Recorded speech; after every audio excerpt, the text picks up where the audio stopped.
आप सभी का स्वागत है मेरे चैनल में। मैं हूं नीतू। कहते हैं जान है तो जहान है, लेकिन लगता है राज्य सरकार और प्रशासन ने इस कहावत से बिल्कुल ही मुंह मोड़ लिया है जब उन्होंने अपने राज्य के सभी स्कूलों और कॉलेजेस को खोलने का फैसला कर लिया।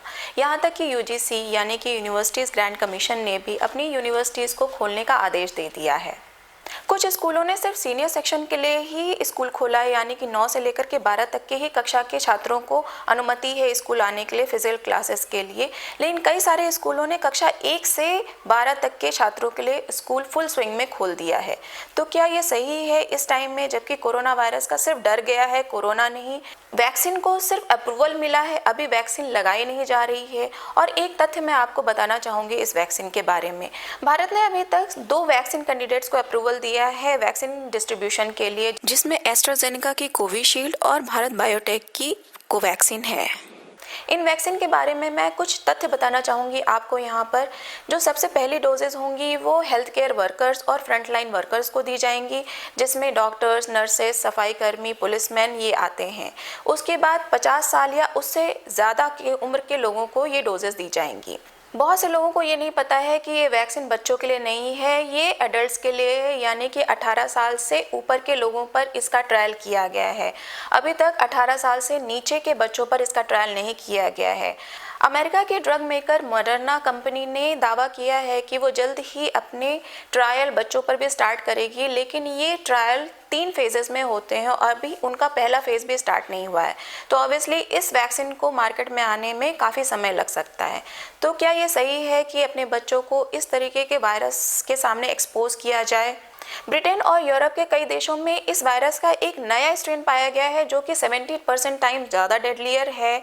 तो क्या ये सही नहीं है कि बच्चों को घर से ही ऑनलाइन एजुकेशन प्रोवाइड किया जाए? लेकिन पेरेंट्स के सामने भी कुछ लिमिटेशंस हैं, कुछ प्रॉब्लम्स आ रही हैं, जो कि पेरेंट्स अपने बच्चों को स्कूल भेजने के लिए कंपेल हो रहे हैं। बिहार के एक स्टडी के हिसाब से 85% पेरेंट्स भी चाहते हैं कि उनके बच्चे फिजिकल स्कूल अटेंड करें।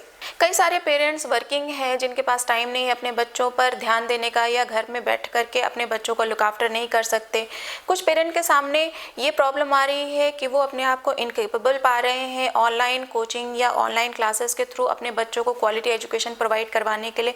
इसलिए शायद इस तरह के पेरेंट्स कंपेल हो रहे हैं अपने बच्चों को स्कूल भेजने के लिए, या चाहते हैं कि उनके बच्चे फिजिकल स्कूल अटेंड करें। लेकिन क्या ये एक तरीके का अपने बच्चों की सेहत और ज़िंदगी के साथ खिलवाड़ करने की बात नहीं हो गई?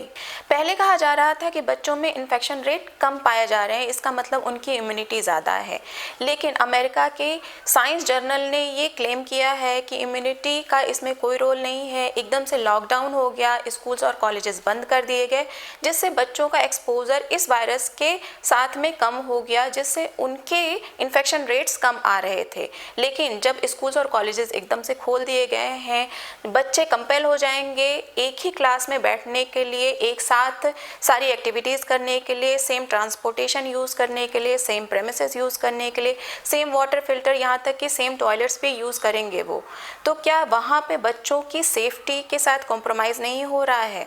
वैसे कहा गया है कि स्कूल्स हर तरीके के सेफ्टी नॉर्म्स फॉलो करेंगे, सोशल डिस्टेंसिंग प्रोटोकॉल्स फॉलो करेंगे, लेकिन क्या वाकई में स्कूल्स और कॉलेजेस के पास में इतना इंफ्रास्ट्रक्चर या इतनी फैसिलिटीज़ है कि वो हर तरीके के प्रोटोकॉल को फॉलो कर सकें? जहाँ पे 20 बाई 30 के कमरे में 40 से 60 बच्चों को बैठा करके एजुकेशन दिया जाता है, वहाँ पे वाकई में सोशल डिस्टेंसिंग फॉलो की जा सकती है? नहीं, ये बिल्कुल पॉसिबल नहीं है कि किसी भी तरीके की सोशल डिस्टेंसिंग वहाँ पे फॉलो की जाए, क्योंकि बच्चे भी उतने अवेयर नहीं हैं।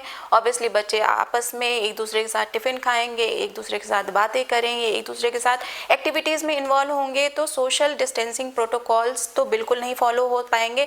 यहाँ तक कि स्कूल्स के पास भी इतनी फैसिलिटीज़ और स्टाफ नहीं है कि बच्चों को कंपेल कर सके या उनको ये बता सके कि किस तरह से सेफ्टी नॉर्म्स या सोशल डिस्टेंसिंग प्रोटोकॉल्स फॉलो किए जा सकते हैं। मार्च 2020 से ही लॉकडाउन के चलते स्कूल्स और कॉलेजेस बंद कर दिए गए थे, जिससे बच्चों का एक्सपोजर इस वायरस के तरफ कम से कम हुआ और जिससे उनकी सेफ्टी और हेल्थ के साथ में किसी भी तरह का कॉम्प्रोमाइज़ नहीं किया गया। यहाँ तक कि बोर्ड एग्जाम्स के भी कुछ पार्ट को ऑनलाइन कंडक्ट किया गया, जिसमें बच्चों ने बड़ा अच्छा परफॉर्म किया।